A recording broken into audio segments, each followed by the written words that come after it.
Yes, people, so welcome back to my YouTube channel. Special thank you to those who have logged in. My day ones, I hope that you see this. I've been missing for YouTube for 5 years. A lot of people have asked me why I've been gone, and I thought, as I'm planning to make a comeback, not just planning, I've got plenty of content ready in the waiting, pre-recorded. I thought it was only right that I explained the journey. In order for me to explain this journey, I need to take you back to 2020, which is almost 6 years ago now, when I was at the height of my fitness career and things was going so well. A lot happened, a lot of grief, bad decisions, mistakes. I got injured, but I learned a lot about myself. And because of that, the YouTube journey is going to be even more exciting because now I've learned so much, I'm so much wiser, and I have a lot more to share, a lot more information to give. When I first started YouTube, I always wanted to inspire the younger generation, but I had a lot of growing to do. So I feel like without I'm not even going to call them tragedies, I'm actually going to call it, without the experiences that I went through, I wouldn't have the wisdom and the knowledge now to basically share with you guys. So let me take you back to 2020. So in 2020, I was working for a brand called Wow Hydrate.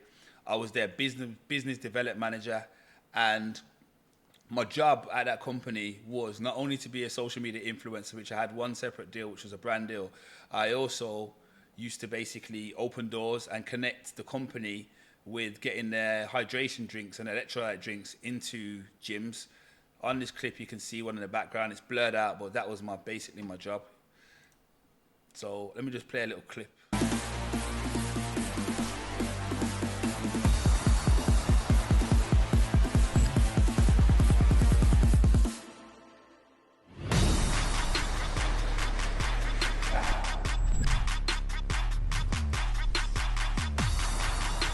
So as you can see, I was in the shape of my life. And the crazy thing is I had mad imposter syndrome. I didn't really realize how good I was. The thing with bodybuilding is it becomes quite obsessive, and I wanted to get better. But if you look at my back, how much better could I have got really at that time? I was fully locked in and things was going great and doors were opening up. Coming from the environment that I come from, it was quite a challenging time. Not a lot of people knew about social media, especially where I was coming from, and it was always like, oh, you're still doing them videos, you're still doing that gym thing. And I didn't really realize how advanced I was, and I think I let the status quo affect my mentality, my mind, and whether or not I was doing the right thing. Plus, social media is hard, content creation was hard, but over the last 5 years, I realized like nothing worth anything really comes easy.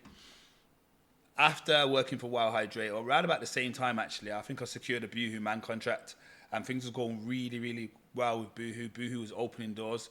Some of you may have seen the Eddie Hall collab. I'll just flash it up quickly so you can have a look. Is your thumb. That's it. So you lock them out and just tense your thumb on. In fact, prior to Eddie Hall, I was in Dubai and I was training with Larry Wills. See that? That was crazy. Oh man. Fucking crazy. That's more than my max. Nah, definitely. So me and Larry done an amazing session in Dubai. I've actually done a full episode, the Larry Wills story, where a gold chain was stolen and I almost messed up the opportunity to train with Larry. You'll have to log into that. That's a really deep story, but in the end, in fact, I'm not going to give any more information, but yeah, it's quite obvious I did train with him, as you can see from the clip. So leading on from training with Larry, I trained with Eddie Hall. That was in the December of 2020, and things were still going really, really well. And I didn't really have much time to assess where I was in life and how things was going because I was just on the go all the time. But I had my supplement brand, Venom Power, running that was selling worldwide, internationally, in many stores. That's going to be back next month in August. I'm really excited for that to come out. Look out for the chance to get VIP access and register for that. Life was good. Venom Power, Boohoo Man, Well Hydrate. I was working really, really, really hard. And I remember 2021 coming in. And you know, when the new year comes and you think, yeah, New Year's resolutions, I'm getting ready, I'm going to take over the world. And in that January, just as I was prepping and planning, I got some really, really bad news. And this was kind of the start of the downhill spiral. Prior to that, I had a friend, a girl who I was very, very close with, but we realized wasn't aligned, so we agreed to be friends. I received a phone call from her one afternoon, and I was spending time with another girl at the time. And I ended up turning my phone over, decided not to answer the call as it would have been a bit of an awkward situation. And later on, I think it might have been that day or the evening after. I think it might have been that day, possibly the evening after actually, find out that she had died, tragically. So that was my start to 2021. I was still kind of trying to navigate my work and trying to keep motivated and stay locked in. But obviously I just lost someone who I was very, very close to and had a really deep connection with on a emotional level, and someone who had my back, someone who I could talk to, just someone who kind of I felt like related to me and understood where I was coming from. One of the things about me, I've always kind of longed to be understood. I think sometimes when you come from where I come from and you're kind of changing your life and floating in professional industries, it's very, very difficult for people to really understand the transition and how far and how hard you've had to work to get to where you are. So yeah, that was a hard blow to take. Got through the January, got through the February, and got through the March. In April, I had a phone call. I'm not going to go too much into detail because this was very, very tragic and traumatic for me, and it took me a long time to sort of even be able to function again. And I'm going to talk about the downhill spiral, but this is when it really hit me. I had a phone call one morning saying your grandma's house is on fire. When I had that phone call, I decided to basically take my time, which might seem strange and unusual to some people. But the reason why I decided to take my time is because I'd spent a lot of time in hospitals. And one of the things about being in hospital, there's nothing other than the actual situation that you're involved in worse than not having a shower and not eating and not feeling fresh and not being kind of prepared to be there for a long day. So I didn't think it was anything serious. I thought, maybe my grandma had a cigarette and maybe the house had caught fire, but I thought, yeah, she's going to be fine. My spirit wasn't telling me that anything was seriously wrong. As I was getting washed and dressed, I got another phone call saying your grandma's in an air ambulance. A lot went on in between that to me then being at the hospital. But to cut the story short and not go into too much detail, because this was something that I had to work very, very hard to come back from. I had to sit in the hospital and the doctors told me that they was going to turn off the machine as my grandma had many breaks in her body from trying to escape the house fire from the window. And obviously the burns, she'd never be able to survive from it. So that was April 2016. There was an autopsy and a whole court case and things, so that took a while to deal with. So what many people may not realize, depending on how old you are, what you've been through, when you go through grief, one of the things you want to do is you kind of want to close that chapter as quick as possible and be able to move on. And when I say move on, I don't mean move on from the death itself, but from actually the actual scenario and be able to kind of try and process things.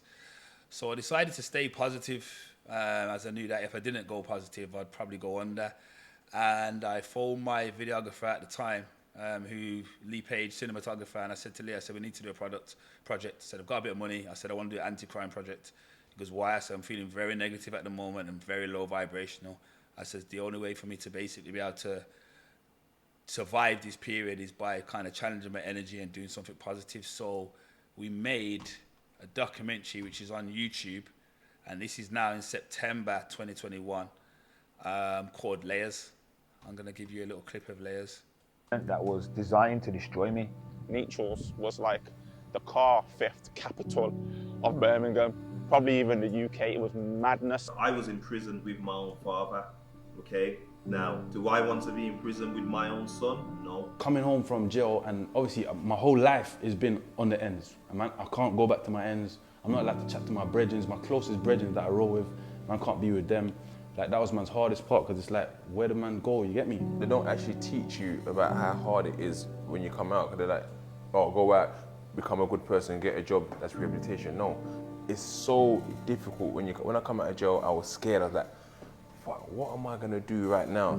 For me, it's like, if you got a goal, you see where you wanna be, forget what everyone else is doing, innit? Because at the end of the day, it's your life, it's not their life, innit? So just focus on your goal. I came to realize that someone's opinion of us does not have to determine who we are.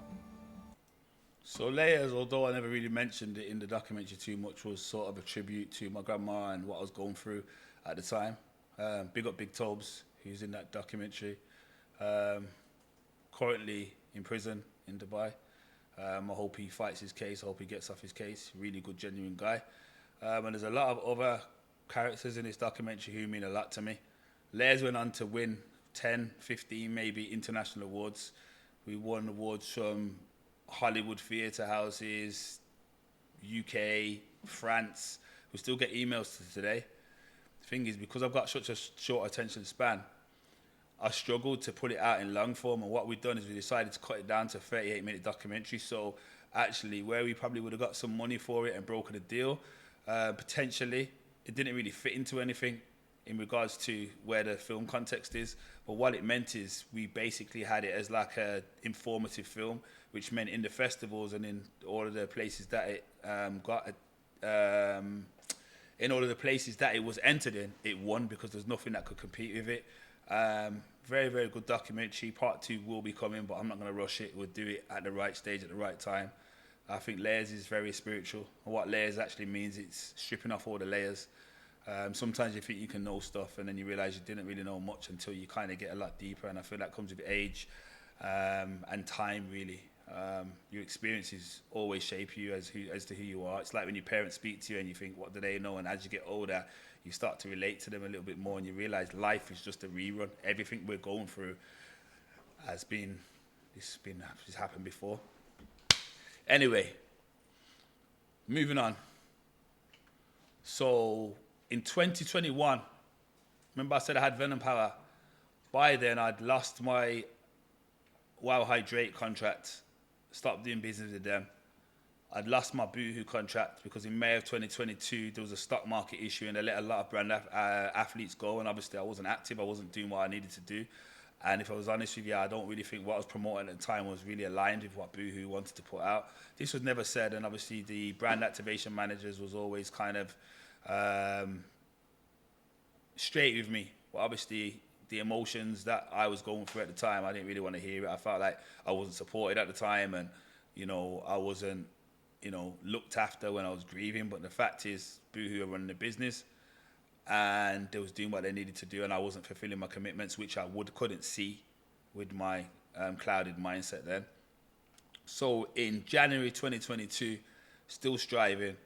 No, sorry, in December 2020, this is 2023. So in January 2022, Venom Power got put on a back burner, had some issues with distribution, all that sort of stuff.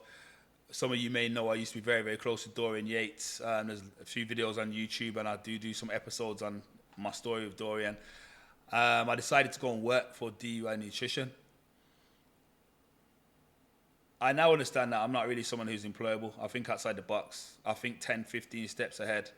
And most businesses that I go into, I upset the managers or I upset the people in the business, because a lot of the time I basically expose people for actually not knowing what they're doing, or I actually work for somebody else's company like it's my own company. I always want the best out of life. So regardless if I'm getting paid £5, £10 or £500, I'm going to always put the same effort in, because I just feel like we only live once. And although money is very important to me, I feel like the legacy that you set, you know, me looking at my last 10 years journey over videos, you know, this is a testament to my work rate and my work ethic, and gradually things do compound.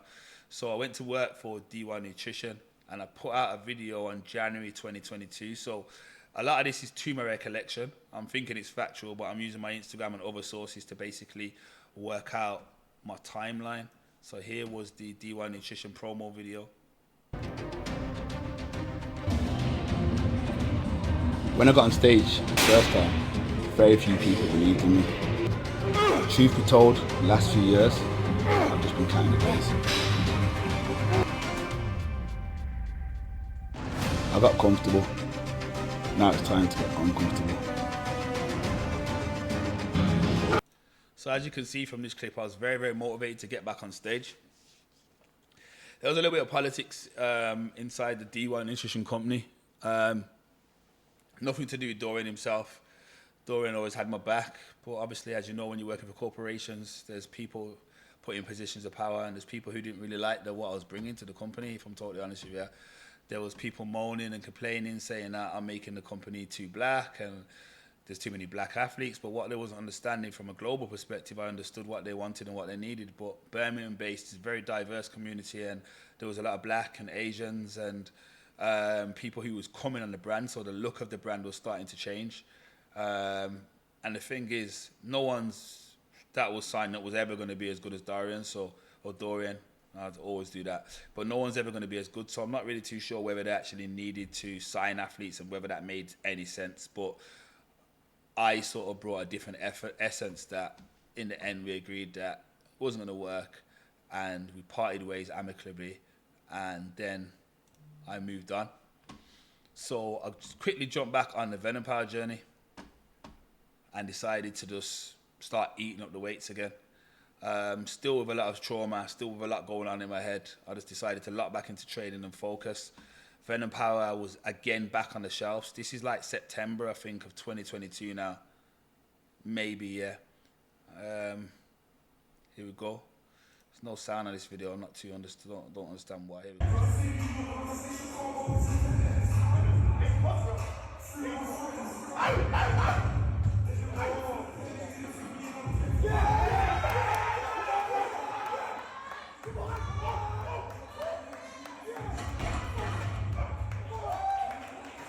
So that was 370 kilos, which I'm trying to get back to now. Here you can see Big Boy Baker, ambushes in the background. He came down to the gym. I do a separate story on Big Boy Baker in season 2, I think it is, of Inside the Industry. So look out for that. We was very, very close at one stage, as you can see, hugging each other, no homo, but there was quite a bit of love. But yeah, that's a conversation for another day. You'll have to tune into the episode. So moving on, I decided, well, I had a phone call saying, yo, let's get onto this powerlifting journey. You're going to do really, really well in powerlifting. Powerlifting was a different type of training for me. I'm going to play this video and I'm going to speak about what happened. I won the GPC British title. I was laughed at, just a bodybuilder with zero experience. Yeah, I always knew my potential. I just needed to be in the right environment. This journey wasn't even about powerlifting. It was a personal battle to rebuild my inner strength. I was fully committed. I was locked in. Training, nutrition, sleep, everything on point. I squatted 330 kilos on the day. RPE 8. After a 250 kilo bench press, I was exhausted. Prepared to pull 400 kg deadlift. I prepped for this for so long. Then I impulsively loaded 262.5 kg for a British title. In my head I thought, what could go wrong? Adrenaline driving me, I refused to leave the competition. I'm not a quitter. Even with my chest hanging off, I had to find a way to win, even as others urged me to get to hospital. After enduring excruciating pain for nearly 3 hours in the car, drinking large cups of salt water to stop the cramping on my torn chest, I remember my aunt saying to me, I know you're not leaving. You got my support. That was what I needed. My family had been to hell and back, and I wasn't prepared for my family to take any more L's. If I'm honest, the trophy cost less than my t-shirt, but I regained my inner strength, and that was priceless. It took me 9 months to recover from surgery, but mentally I'm a winner again. Oi. So that was crazy. That was a crazy journey. So after basically going through all that grief and losing my confidence, I basically got involved in powerlifting, lost all my momentum because the person that I was powerlifting with wasn't really into social media. Funny enough, he's a YouTuber now. Big Belly Squats, big him up anyway. Taught me a lot about training and spent a lot of time with me. Like, we did actually go in and take this training to a whole different level. It's a shame that we documented some stuff. Let me get this clip, I think I've missed it. Yeah, we documented some stuff, but we didn't get everything, as he didn't want to be on social media. He basically didn't want to kind of put everything out. So he was kind of training behind the scenes, preparing to win the British title and basically pull 400 kg deadlift and then get back on the horse. But obviously things didn't work out as planned. Prior to that, because I skipped a bit of the story, I basically done a big deal in December 2020 with a well-known distributor for Venom Power, and the plan was that they would distribute Venom Power internationally and I would distribute it locally to my shops. But what they had done is, we had an agreement, and this wasn't in the contract, so maybe this was bad business on my behalf, is we didn't actually state how many units they was going to sell to these shops. So where I'd always sell 36 units, minimum 50 units each shop, which means I'd make 100, 150 pound, 200 pound, depending on the price that I sent it to the shop for, and how much stock obviously each drop was worth couple £100 to me to say. So if I'd done 10 drops in a day, I could make £2,000 profit off the brand, but the profit was always going back in. So I wasn't really eating that well, but I was growing Venom Power nicely. What happened is they basically took stock off me, agreed to do what I just said, and they basically gave all of my accounts and everybody 1 to 2 units and made it very easy and accessible for it to be everywhere. But what the problem was now is when you go into a shop and you see 1 or 2 units, you're not really interested. And also all of my clients already had 1 or 2 units. So that messed up the business. So the whole of 2023, my goal was to train, build myself back up, and then basically dry up all the shelves, which took about 7 months to get Venom Power off the shelves, and then basically recontrol the market. But then, obviously, at the British finals, as you can see, I tore my chest. So after building all my confidence back up, now my chest is torn and now I'm injured. So yeah, man, it was devastating. Someone who loves fitness and someone who's been training, having 1 arm and not being able to eat properly and not being able to wipe my behind and stuff like that was absolutely crazy. Like I was really, really in a bad place mentally, and started smoking a Halloween. First, it started off to smoke a spliff to go to bed at night. In fact, I was smoking before then, but what had happened is I refused to take the morphine, and I had codeine. I had a codeine tablet, and every time I took codeine, I used to throw up, and it used to make me feel sick. So I said, nah, I'm just going to smoke weed. But then what happened is I developed a weed addiction, and for 2 years almost, I started smoking. And young boys, listen, don't smoke no weed. Do not take drugs, because I feel like those who smoke weed said, yeah, it doesn't affect me. It affects you. My memory loss, forgot all my passwords. Do you know what I mean? I forgot so much stuff. My short-term memory loss, like the traction that I had, my own personal life algorithm, how I was flying, everything just slowed down. And obviously I started to see situations clouded and, ruined a lot of relationships as well, because obviously I seen things and started to develop a lot of paranoia, which wasn't really true. A lot of it was going on in my head.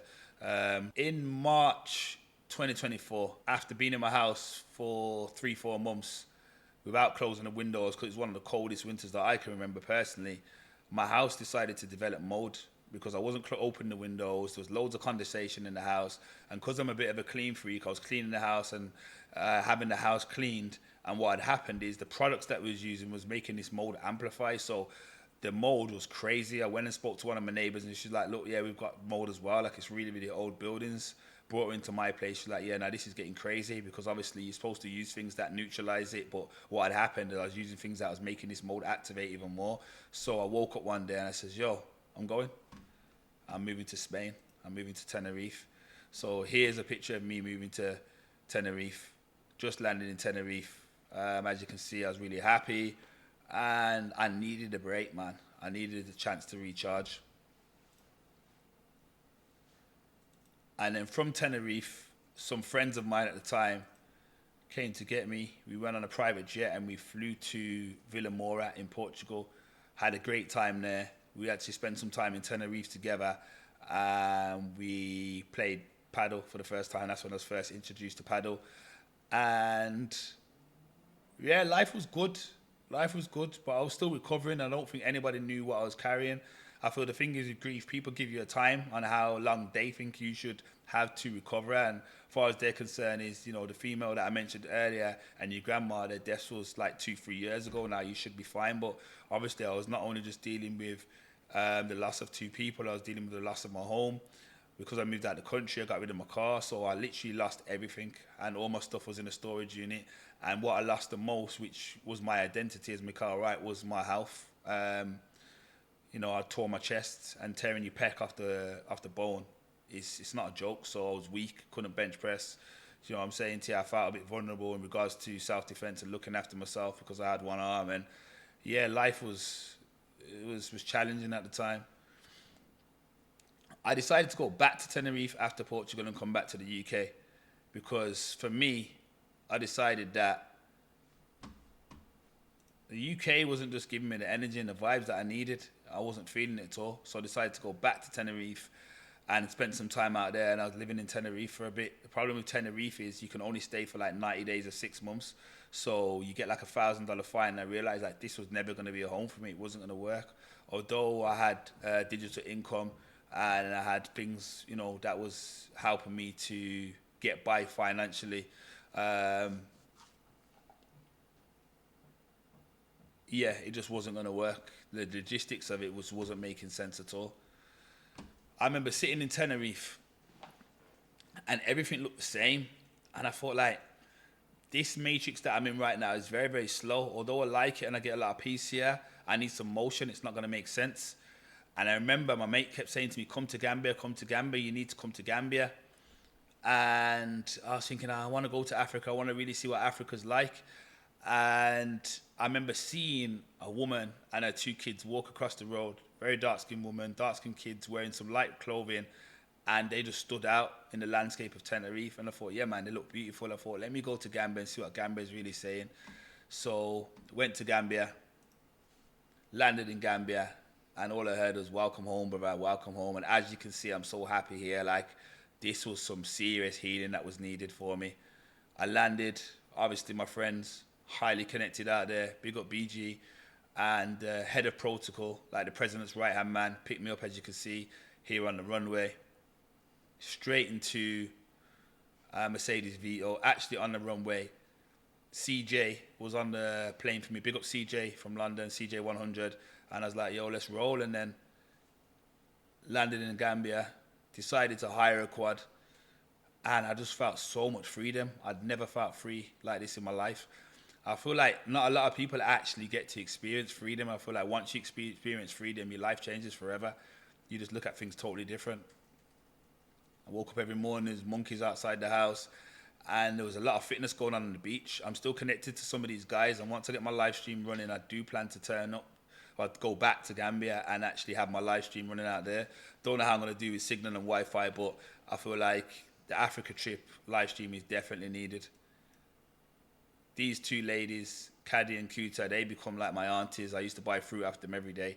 And I know they were selling me fruit more expensive than the market, but it didn't matter. I knew that I was supporting their families, and you know what I'm saying? There was good people, and actually, you know, because of the currency difference, the exchange rate, I actually could afford to basically help some people. And yeah, man, Gambia was a blessing. I used to wash in this sea every single day. I decided to go to Senegal from there. I always wanted to walk with lions. And it was crazy because this was a testimony to how much confidence I had achieved. Everyone saying, oh, don't go, you're going to get eaten up, you can't walk with lions. I was like, you mad, I'm going, bro. Like, God's got me. I kind of started to rediscover God and kind of feel that God was back in my life, and I just felt protected.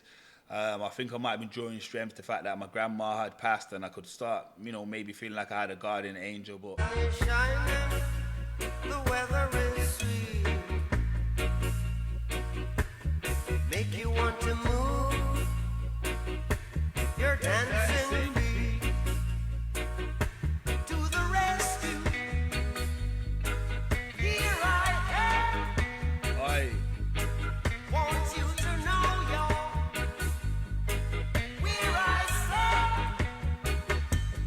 My advice is, you know, if you want to do anything in life, don't wait on anybody. Just get up and go and do it yourself. Because if you wait on people, you'll be waiting forever.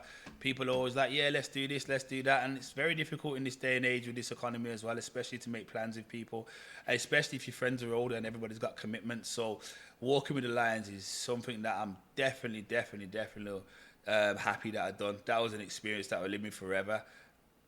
And the thing is, I didn't have one bit of fear. It was crazy. I just knew God was with me. And there's something about being in Africa where you just feel so strong. You feel like a king, like it's totally different. I didn't have all this oppression from the Matrix. Do you know what I mean? I felt like, yo, if it's my time, it's my time. And that's not really fair on my family because, you know, if anything had happened to me over there, then they would have had to deal with it like that. But I just felt so safe and so free. And I feel like coming from Birmingham, which is such a dangerous environment, we can probably survive in anywhere in the world anyway. Gambia taught me so much. Like, here I am, fifth place, riding a horse on the beach. And it made me realize that I really was just a product of my environment. A lot of the things that I've been judged for growing up was just my circumstances. I'm riding horses for like £5. Do you know what I'm saying? And if I'd grown up in a different country, things would be different and I would have had a lot of different skills. But I couldn't help but feel the sense of freedom without opportunity. I was really struggling. One of the things I didn't mention is I actually went to Gambia on a business opportunity. So I went to Gambia and my plan was to basically bring Ray and Nephews and Magnum Tonic Wine from Jamaica I'd contacted a family member in Jamaica. We'd spoken to certain organisations and certain companies, and we was arranging to basically land in Gambia on the 6th of March 2024. Yeah, 6th of March 2024, to basically go and speak to these companies, get a container, and basically start shipping alcohol to Gambia. Now I'm a little bit more woke and kind of wouldn't really want to be dealing with spirits and stuff like that. When I say spirits, I mean alcohol. I kind of understand why it didn't work out, and I'm glad it didn't work out, to be fair. But at the time, the business partner that I was setting things up with just didn't work out. But I'd already committed to getting a on the beach hotel. I think this was my apartment here. I'd already sent my quad bike over, which I'll come on to next, which was going to be my mean of transport. I hadn't already sent, actually. I was actually waiting for my quad bike to come via sea. And I was told it would take 5 or 6 weeks. 3 months later, I was still there waiting. Yeah, so I was in Gambia waiting for my quad to arrive. And at this stage, I was ready to leave. But what had happened is I'd basically sent it by sea. I've got a whole story about the quads. I ordered 2 of them. It was just a big drama. But I'll get into that into a second. In fact, let me kind of pull up what had gone on in Gambia at the time. So what had happened is I brought a quad. These are CF Motors 1000cc's automatic quads. And I decided to bring that to handle the terrain in Gambia, because Gambia has one of the worst roads that you'd ever seen. Ghana's also bad. When you're driving in Africa, those who know, it's really potholish. And there's vehicles around me that I was driving. I decided that I wanted to be on one of these quads, but I needed a quad that wouldn't overheat and a quad that could take me from one side of Gambia to another side of Gambia, and so I could go into the villages and do what I needed to do and see what I needed to see. So I ordered this quad. And then my mate says, get me one as well. So I think I went and brought another one. You'll put it in as it is, and it'll protect with mattresses anyway. Oh, legend. Legend. So yeah, this is the quad that I'm shipping by sea. See him fucking. Yeah, I ordered one of the quads basically, and as I went to drive it into the van, the quad broke down. I couldn't believe it, but it's just as well I had 2, because obviously all the air freight and the sea freight and everything was booked. So quad gets to Gambia after waiting for 3 months. Brand new spankers. It had like maybe a few 100 miles on it, or not even 100 miles. Had a few miles on it or something like, maybe a few 100 miles, yeah. But it's pretty much brand new. 71 plate quad. Now these are quite expensive, but they're very, very worth it, especially if you're driving off road. It's more or less a car, and they don't overheat. They don't have gears, and they're very easy to ride. And it was remapped as well. So by mapped, it means it was kind of tuned up, so it was very, very fast. It could do like about 75 miles per hour, which is quick. So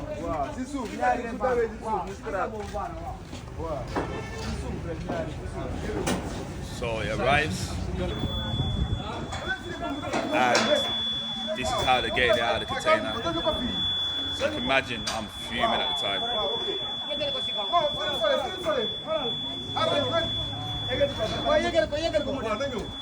Absolutely fuming. So yeah.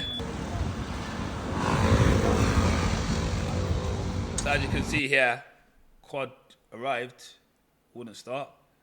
So now I'm scratching my head thinking, why will my quad not start? And they're saying the battery, this and that. I'm saying I started it, I drove it into the container myself. So I've realized that the fuel pump's done. Now the thing is, when you're in Africa, people will tell you, yeah, I can sort it. Everybody's just trying to get paid. They also have a little technique where in the UK we pay for speed. Africa's totally reversed. So what they do is they'll take 5 days to do a job what they can do in 1 day, and they'll charge you 5 days money, not understanding I would have paid you extra if you've got it done fast. So some people are blagging it, and then some people are just trying to get as much as they can for the job. So this young man here was taking it apart. This is Soldier here, big up Soldier. This is Soldier here, big up Soldier. This is my taxi driver out there. This young man, well, one of them, is taking it apart. And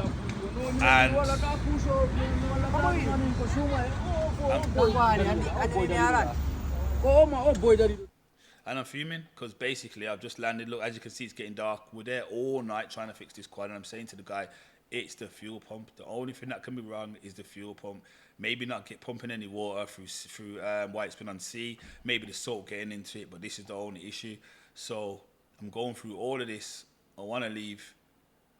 In fact, I forgot to put part. I had a hair transplant, so because I had a hair transplant, I wasn't planning to leave Gambia until my hair had healed, because I planned to come back to the UK, get fit out there, and do work. So this was just another thing that was delaying me. My quad was getting towed all across Gambia. I'm in the middle of Africa, towing this quad, and it's just one thing after another. I knew I was being tested. So I found a guy that I knew, and he had another quad. Nino, big up Nino. He used to rent these out on the beach. So I basically said to Nino, look, take your, look, this guy is a perfect example of what I mean. He's doing all of these tests, doing all this messing about when I'm telling him it's the fuel pump. He was just trying to get extra money, and he got some good money off me that day, to be fair. But he's a hustler, and that's the game's a game. But this is Nino, good people. So we took the fuel pump out of this quad and put it into my quad. And then basically, I was back on the road. As you can see, look, I'm rolling now. I'm back on the road. I'm good to go. And when I say freedom without choice, this is one of the most beautiful experiences for me, because I was just solo, driving across Africa, and finally having time to basically think about everything I'd been through and how I was basically going to get back in the game, so to speak, how I was basically going to rebuild my life. But still committed to renting an apartment. I knew I was basically going to be there for a certain amount of time now, and I was just trying to make the most of it. As you can see, my physique, I'm basically back training, and I'm kind of rebuilding, but I was still smoking a lot of weed at the time, pretty much just to get to sleep at night, because I had a lot of stuff on my mind and hadn't really dealt with what I needed to deal with. I spent a lot of time, you know, practicing escapism, really. This is Gambia's famous monkey park. As you can see, my hair is a little bit patchy here, and I was still waiting for my hair transplant to come back. But I was like almost repaired, almost healed, ready to get back into society. This was the complex where I'd basically rented an apartment. Like I said, my hair started to heal back. So now I'm kind of thinking about strategy, like what do I do now? How do I get back in the game? So now I've got to the stage where I want to leave. So I'm trying to sell my quad. The issue that I had in Gambia with selling the quad is the currency is crazy. So like £10,000, £11,000, which is less than what the quad was worth, is $1 million Delassie. So I now had to work out who had $1 million Delassie, which is like basically £1 million in their currency, to basically buy this quad off me. So now I've basically got this quad in Gambia. My time on the apartment's running out, and I'm stuck. So all of these decisions that I was doing to make me go forward just had me tied up. And remember, I went there to do business in the first place. So now I'm kind of locked into Gambia. My friends are building their businesses. My thing's predominantly fitness. There's no real money in there. There's no economy over there. So now I'm basically in Africa trying to work out, one, how I'm going to get home, and two, what I'm going to do when I get back. My whole house is basically in a storage unit. I think I'd come back at this stage and just sold my car. So now I'm kind of just living in no man's land, trying to work out how I'm going to get back into the game. And the beautiful thing about Gambia is there's kids everywhere that are suffering, and you can help them with literally nothing. So you can basically bless a lot of people. I was buying kids food quite regularly, and doing massive charity campaigns with different brands. One of the brands that I worked with was a brand called Spot Project. This pre-2020, when Spot Project was doing the water project, they stumbled across this. This was a classroom. This was basically the school for the whole village. So I'm going to take you inside the school so you can have a look for yourself.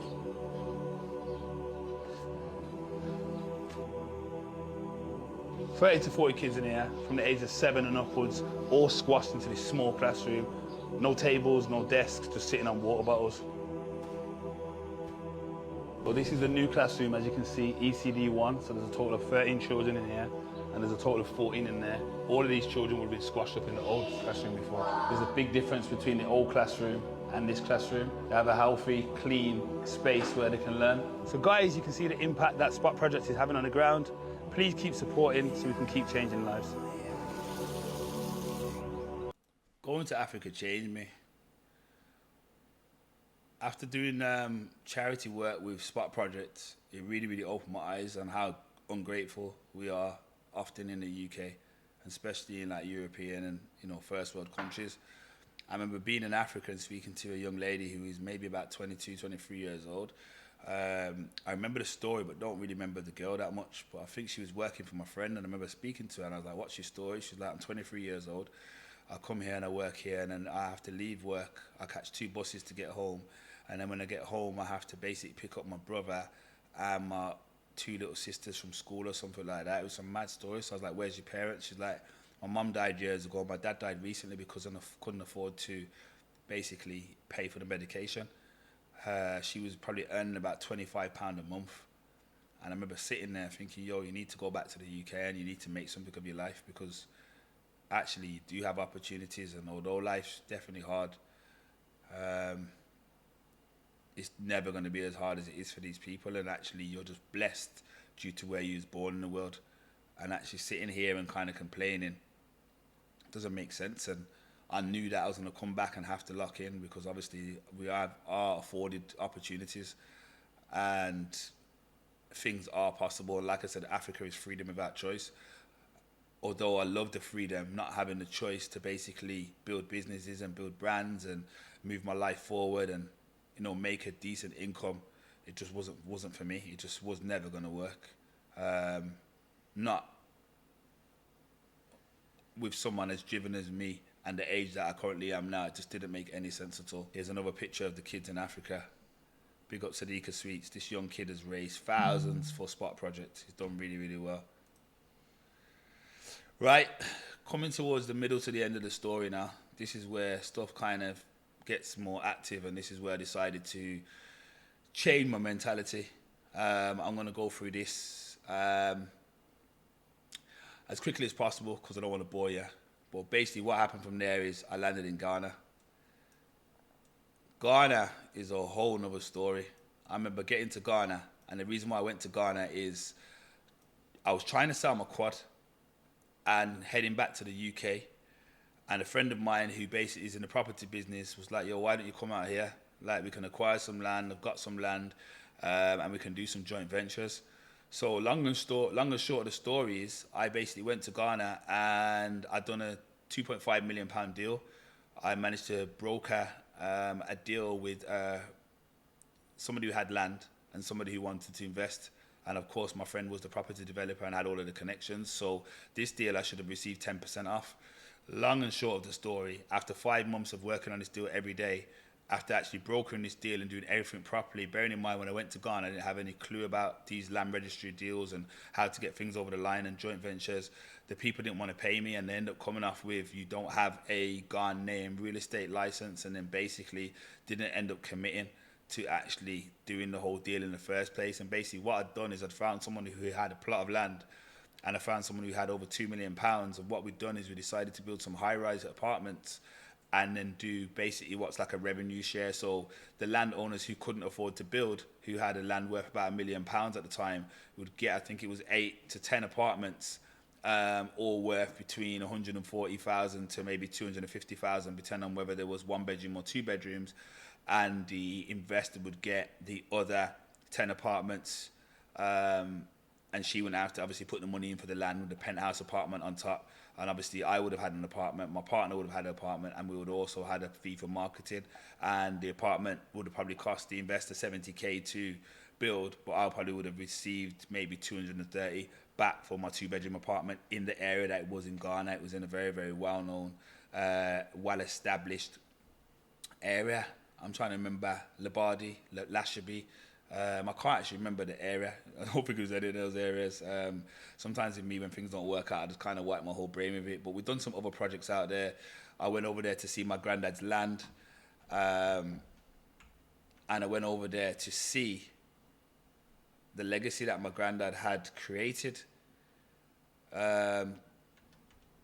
which I have to say was quite disappointing for me, to be fair. I landed in Ghana expecting to see how my granddad had lived his life, and I realized that he'd went to Ghana, things hadn't quite worked out for him, and he basically was a builder who had been ripped off. And he did have land, which, you know, was going to be signed over to me, but it was going to be more headache and more hassle for me to basically build in that part of Ghana than it was worth it. So I kind of realized again that, sorry, that's a clip of Ghana. So, I mean, Gambia. So I kind of realized again that I needed to return to the UK because I didn't want to end up like my granddad, with lack of opportunities. In fact, I'm actually going to pull up the land. So this was the land that was given to me. And we have, there's a joke in the UK where they say the land that all your family's been fighting over for 10 years. So this was a house which my late grandfather had built.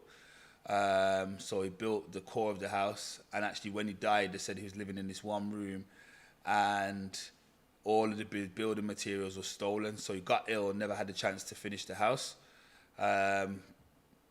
But the thing is, in Ghana, they don't build houses in a week or 2 weeks. Sometimes they take 10, 15 years to build the houses. So I went to visit his grave. And my granddad's somebody that I never met.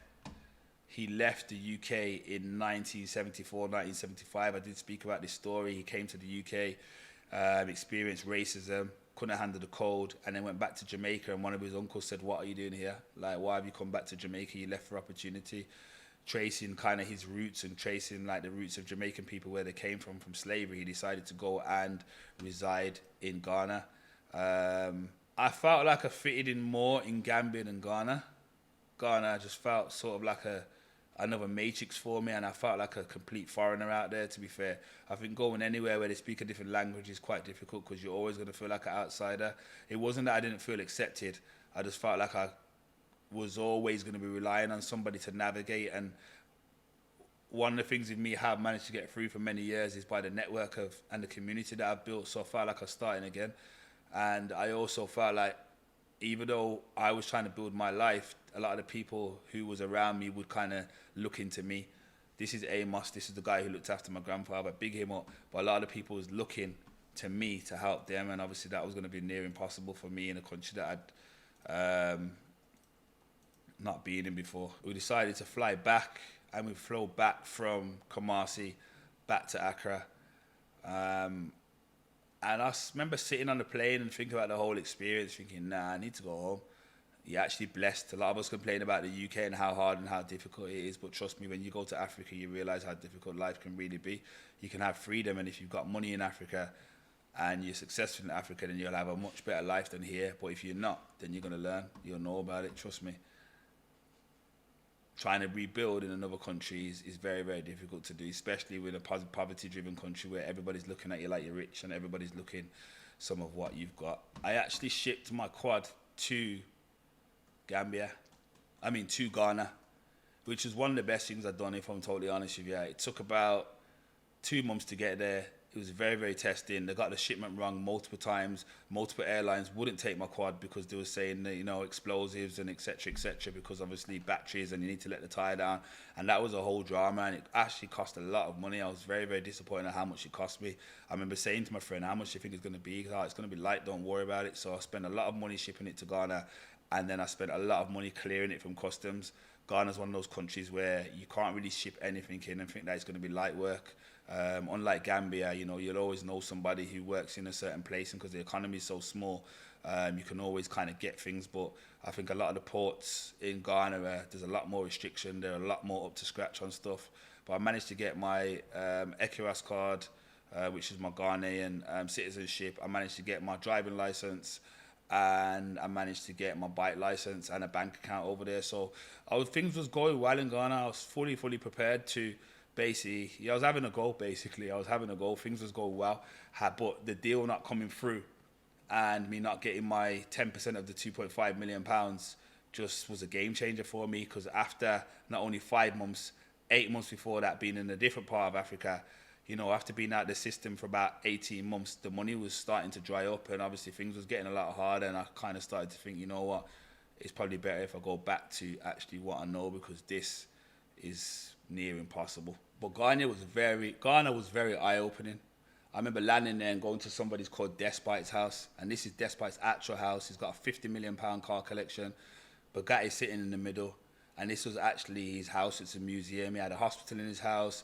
He had a barber shop in his house. He had everything in his house. This is a house, guys. Like, I'm not joking. This is somebody's house. Like, you'll never see houses like this in the UK. Look, there's the hospital. It's crazy. It's absolutely crazy, and it made me realize that Ghana is the land of opportunity, but you've got to have the right connections, and you're also going to be fighting against a lot of other people to basically make it successful. Almost like the Slumdog Millionaire vibes. I get a lot of the same feelings in Africa that I did when I went to India. There's a lot of people who are struggling to make it. There's people at the top who are killing it, and there's people at the bottom who really and truly don't have no chance of getting anywhere. It's really, really difficult. But I did get a sense of pride when I went to Ghana to see a black man owning all of this land and all of these cars. It made me realize that actually you need to go home and you need to get back on job, because, you know, there's opportunities out there. A lot of this money was made, a lot of his fortune was made from his entrepreneurship. He used to sell bags of water. In Africa, they have little small bags and you put water in them and they basically squeeze them like that and drink them. But apparently he's making something like £500,000 a day. It's crazy. This is a quick story about my grandfather.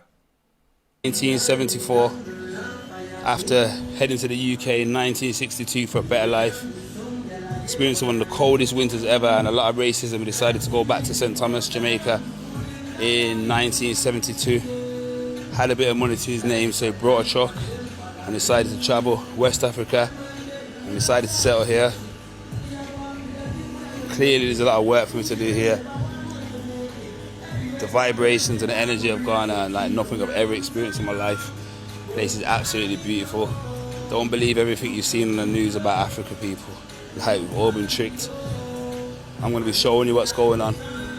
I've always promised to vlog on YouTube, but I never really seen the point. We weren't really interested in the clout, weren't really interested in going viral and getting loads of views for absolute nonsense. I only really posted to monetize and support my family and support myself. Now it's time. I'll be putting some vlogs out, visiting land, building property. You get the gist. So the plan in Ghana was to basically document everything, but I'm just telling you the story now. That didn't really go to plan.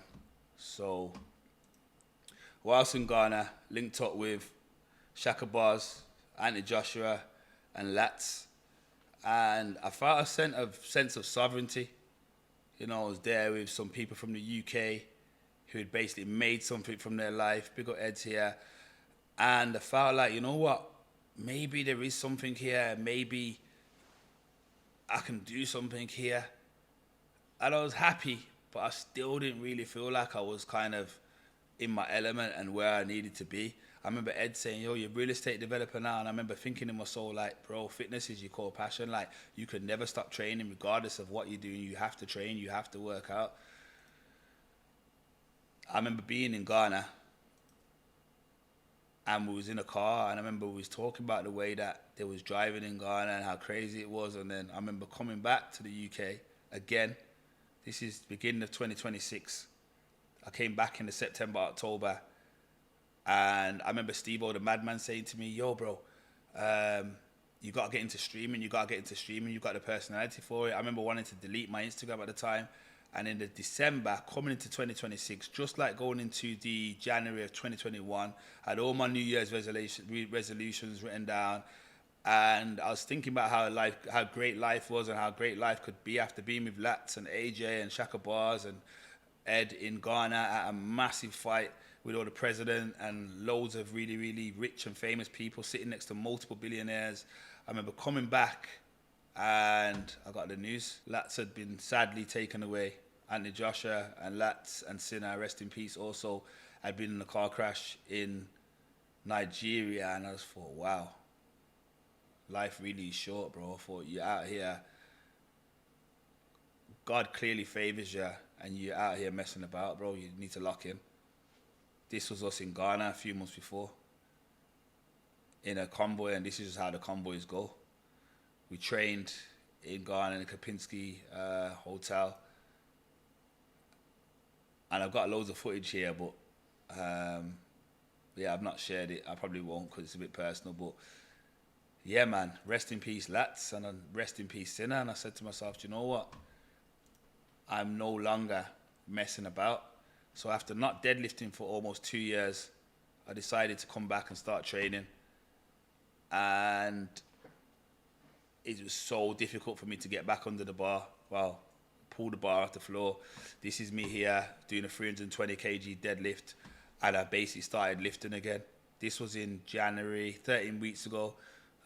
This is in March, sorry. So we're now 13 weeks in, and now the gym stream is built. It's been a long journey. It's been difficult. I spent a lot of time on this project, but I realized that good things take time. I expected it to happen overnight, but there's no team, there's no massive investor. It's pretty much me every single day, just grinding, do you know what I mean? Like, trying to get this project off the ground. A lot of people who told me they would do stuff and help me out all let me down. They disappeared. They disappeared when the work started. And yeah, I just decided to remain grateful. And here we are, 2026. And this is kind of where we are now. I feel like I'm starting all over again. Does it work out? It does, always does. So life stays easy. Nah, go forward is hard. Staying is even harder. Tell me, do I still go all in? Of course you go all in. What kind of stupid question is that? Do I win? Every single day. So we made it? Nah, not yet. Did I lose everything? You lost yourself. What happens after that? You remember who you are. You finish what you started. Then what? You transition. To what? From bodybuilding, documentaries, powerlifting. So what do I do then? You get injured and you step away to see things clearly. When does everything finally change? When you have the sense to lock in. Okay. What's this gym stream? Control. Control of what? Your environment. So does everything work out? Let's just say I'm working on it. Are we finally rich? Very rich. Just not the way you think. What do you mean? You're rich in spirit. Are we happy? Let's just say we found peace. Okay, tell me, what do I need to do right now? You need to protect your energy. Anything else? Know your worth. Yo! Yeah, so I think that video pretty much explains it all. I think it was rude of me to basically not explain what I've been missing for YouTube for the last 5 years. That explains the whole journey. There's some bits missed out, but it's been a roller coaster. It's been a it's been a roller coaster. You know, death, grief, loss, bad decisions, bad choices, chasing the wrong thing, trying to rebuild abroad. But I've gained a lot of wisdom and I wouldn't change it, to be fair. Obviously, I'd change the people that I'd lost. But other than that, I feel like we all have to go through certain things. The only thing that's promised is death, so I would hang on to them a bit longer. But I just don't really think you know life until you know grief. I feel like you really appreciate life when you've lost someone that you love and realize how vulnerable we are as human beings. I'm sitting here talking to you now and I'm hoping that, you know, this is not the last conversation I ever have with you. I don't mean to sound morbid, but who knows? We all plan for tomorrow and sometimes tomorrow's not promised. So this is bringing me on to the reason why I decided to give my life to Christ and I decided to become a Christian. I think I went through a lot of darkness and I believe that God has definitely got his hand on me. And I believe that I've definitely got a lot of favour. Some of the situations that I went through and came out the other side would have broken a lot of people. I'm not the easiest person to get on with. I am quite strong in my mindset and I know what I want and I know where I need to go and what I want to achieve. But I feel like that's my calling. I don't no longer feel like I'm leading this journey myself. I feel like God's got his hand on me and I'm just trying to be obedient and do exactly what I'm told. On the 27th of October, I drew a photo of the gym stream and it's exactly the space that I'm sitting in now. You get me? Like everything, the doors, the space, the room, I don't know, you know, how that's even possible. I do believe in manifestation, but for me to manifest this space and within, you know, 6 to 8 months, I'm actually sitting in it now and I'm recording. Someone who actually was not tech savvy and doesn't know anything about streaming, one way or another, we're going to get this journey off the ground and we're going to be live streaming and we're going to be live stream training and I'm going to teach the next generation all of the things that would have gave me value and helped me along my journey. Yeah, but it feels like it's minimal progress, you get me? And that's because you're on the inside and you're seeing every little thing go forward. When you're on the outside looking in, you can see the bigger steps. Do you know what I mean? Yeah, I think if I'm honest with myself, I almost forgot how hard it was to build the first time. And as the years go by, I can do that again. It only took a few weeks or whatever, a few days. Sometimes it takes years and years and years, but I don't have the energy that I had before to be starting again. I feel like this is it now. Yeah. To make this shit work, man. Do you know what I'm saying? Like, I don't know how many more runs I got left in me, man. I think you only get probably 10 runs, 10 home runs. Do you know what I mean? I'm on my 12th one. Wait, so you're on the 12th one? Yeah, I'm on my That was the intentional work. So the maddest thing is, so years ago, I used to get a mad dopamine rush from going to the gym when everyone was there. I really used to enjoy going into the gym, everyone was there, hype, putting the music on. But I feel like as I got older, I think the power comes in the peace, and I feel like I got distracted. Instead of me focusing on what I needed to focus on, I kind of got distracted, started going to the gym at different times, knowing that this guy's going to be there. You know, back in my younger days when I was a bit of a, you know, a lad, I knew girls was going to be there, do you know what I mean? And my whole training got a bit lost, you know what I mean? So the gym stream's all about me getting refocused. Yeah, people, so this is the gym stream. This is where we are now. We're sitting in it, sitting in the vision that I had in October 2025, sitting in the vision that I pitched to 20 people that never phoned me back. I lost a lot of people who I thought was friends, but I kept knocking. God said, keep knocking, keep knocking, keep knocking, make it happen. And I don't know what yet is to come of this space. I have a lot of visions, and now the space is built, I can actually start locking in and working out exactly what needs to go down in here. But obviously, you know, I've got the goal to lift 400 kg, which is going to take a lot of time, effort, tenacity, discipline, but I'm ready for that. And I literally just want to be able to give back. So now I'm onto the technical stage of making this stream exactly what it needs to be. And like I said, it's in God's hand. And for those who haven't seen the video, I recently gave my life to God. I recently got baptized, and I just want to end on that video, and I just want to say to you, like, in fact, look at that, God himself. I heard a quote that said, we are not human beings having a spiritual experience, we are spiritual beings having a human experience. Thanks for watching the video, guys. I'm going to end on this clip. Don't forget to like, comment, subscribe. This is why I've been missing for 5 years, and now I'm back. I've got a few videos ready to drop as soon as possible, so make sure you're subscribed make sure you subscribe not to miss anything, basically. And let me know in the comments what you think of the video.